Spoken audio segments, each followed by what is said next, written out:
Sirahe kaya sapi. Ya. Awake kaya sapi, sikile kaya sapi, tapi dudu sapi. Apa? Jajak ya. Pedhot awake sapi. Sirahe sapi. Buntute ya sapi. Sikile ya sapi. Sikile ya sapi. Tapi dudu sapi. Berarti ya sapi-sapian. Salah. Lari ya, Pak ya. Salah.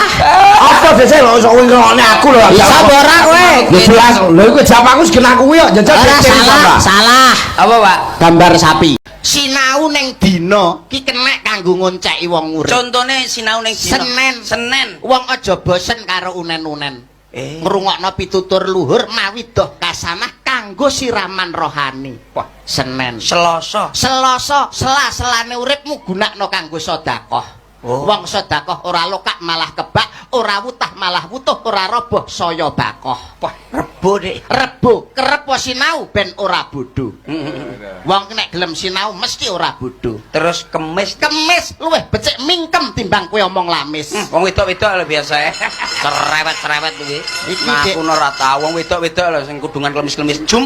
Jumat jumbuhno karo atimu. Apa wae iki bener apa luput takono marang hati kecilmu, hati nuranimu. Kuwi mesti bener. Sabtu kuwi tegese insapo barang sing kewetu. Hari ini harus lebih baik daripada hari kemarin, hari esok harus lebih baik daripada hari ini. Sabtu Dik, Minggu. Lah, Minggu kuwi tanggal abang cah sekolah prei. Lah, tegese lho, Pak Dok. Prei ora tau sekolah Minggu tanggal abang. Nek kabeh-kabeh dipikir saiki, terus kowe sesuk mikir apa? Ndasmu wis ora kanggo sesuk. Dicek dinggo lho kuwi ndasmu ya. Urip kuwi harian, dudu borongan. Dong ora lek ngandani. Kita buktekno bahwa dokter kuwi urung karuan cerdas. Kuwi aku sik dikenekne lho Mas. Dapakne. Ini enggak apa-apa Pak, ini saya kasih obat saja Bapak dirawat jalan.